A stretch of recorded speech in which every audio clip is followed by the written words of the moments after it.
Good afternoon. My name is Bella and I am a 7th grader. I am here today to speak on behalf of my classmates and many other students just like me. This past Friday, in the middle of my algebra class, the phone rang and my teacher had to stop her lesson to attend to the person on the other side of the call. This is quite unusual because my teacher's instructional time is very precious to her. She becomes extremely agitated when non-educational related activities such as picture day, fire drills, assembly, etc. are scheduled during her very limited teaching time with us. She is under so much pressure to make sure we are prepared for all the assessments we will be asked to complete throughout the year that she cringes at the thought of anything taking our time away from learning.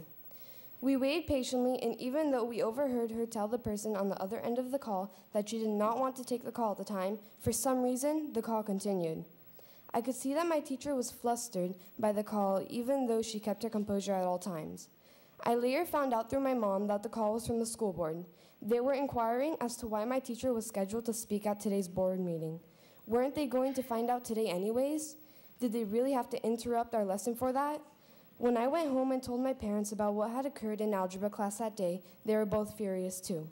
At first, I thought what had happened was wrong simply because it took away from my instructional time. But now I realize that I was wrong on so many levels. I asked my parents why the school board would call a teacher during class time to question her motives for speaking at a public hearing. My dad told me a story of when he was a 5-year-old little boy in the communist country of Cuba, where there was no freedom of speech.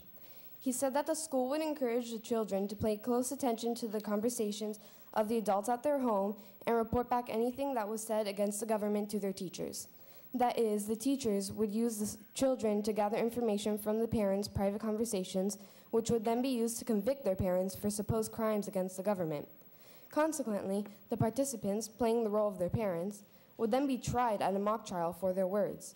It is an almost unbelievable story, but he swears it is true. Fortunately, he now lives in America and he enjoys freedom of speech guaranteed to us by the U.S. Constitution. In fact, anyone choosing to speak at a public hearing, whether a student, teacher, parent, or other member of our community, has that unalienable right to speak freely without fear of punishment or harassment. So I ask you again, why did the school board interrupt my class to question my teacher about her speech today? Were they out to get information? Were they trying to intimidate her? Or were they trying to suppress her speech? It's a good thing this is not a communist country. Thank you for your time.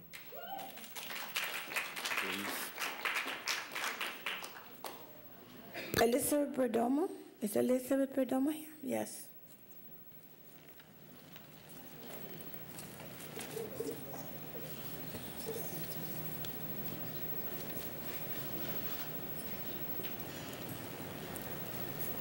Good evening, ma'am. How are you? Hello.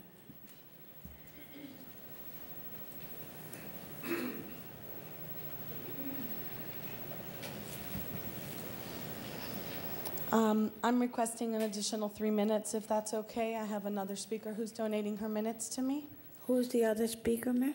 Laura Nicastri. Is she here? She is, and she's on the bottom of the That's list. fine. Let me find the number.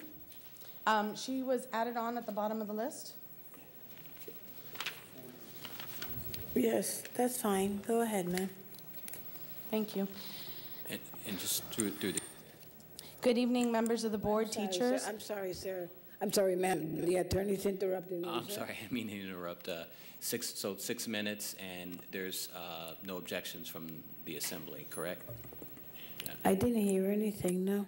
That's fine. Go ahead, ma'am. Good evening, members of the board, teachers, parents, and members of the public. I'm here today to address several educational concerns I have both as a teacher and as a parent. By the way, I am the very proud parent of that young lady that just spoke, and I am proud to call her my daughter. 21 years ago, I graduated with honors from Barry University and walked into what I knew would be a lifelong career. I was young, passionate, and motivated, ready to make an impact on all who crossed my classroom door. Most new teachers are, but what they aren't is experienced. No amount of collegiate learning can prepare you for what you will encounter along the way in ways of experience. I knew my career choice would not make me rich, but I was fairly confident that I would survive. Now I have a family, bills, parental responsibilities, health issues, and retirement concerns that which I did not have when I was a 22-year-old. The STEP system guaranteed me a financial gain each year, although minimal. I was also fairly certain that the STEP increases would be adjusted as the cost of living soared. Boy, was I wrong. The cost of living adjustments are non-existent. My salary was frozen for over 4 years, and what little my income has increased amounts to pennies. And now, as a final slap in the face, those steps that I banked on are gone. How is it possible that I have been in a classroom full-time for 16 years and make just $3,000 more than a teacher stepping foot in the classroom for the first time? Furthermore, how is it that the same new teacher earning just about what I do instantly qualifies for a $10,000 scholarship based on the SAT scores he or she received in high school? Meanwhile, I had to have the College Board archives searched for my SAT scores from 1989 and also have to receive a highly effective rating on my most recent teacher evaluation, that which is based mainly on the performance of my former students from an inclusion special education class. As my kiddos would say, this is bogus. What should be determining a teacher's bonus? How about the extra 20 hours that I put per week? Because without it, I would not be able to meet the needs of my students or the requirements placed on me.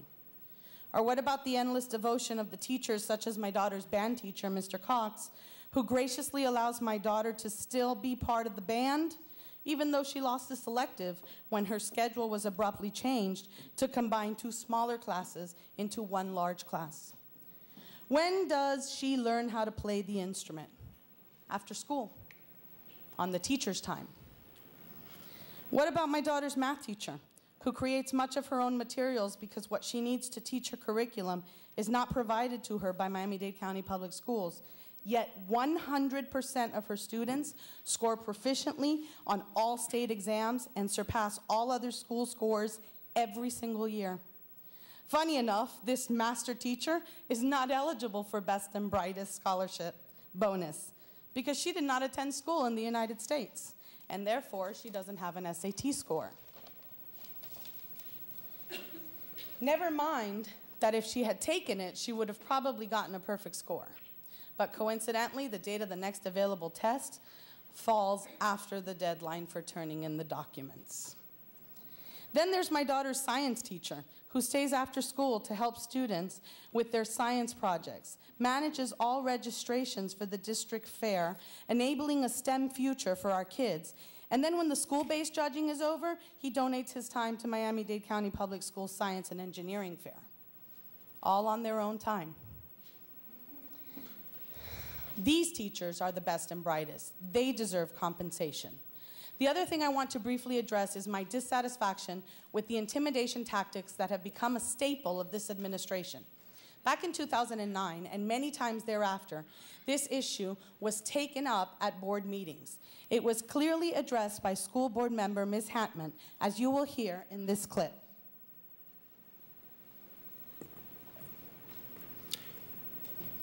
Thank you. Mr. Carvalho, unfortunately, this complaint has come before us before, where some parents, if you recall, a couple of meetings ago, one of my items, the parents were all called and asked what it was they were going to speak about. And many of them felt that they were just being discouraged to come and speak. And I mentioned at the time that I thought it was very bad policy. And I think what these ladies are referring to is extremely bad policy, because there was no need to have their principal on a speakerphone speaking to one of your assistants to find out what it was that they were going to speak. I do believe that it looks a lot like intimidation.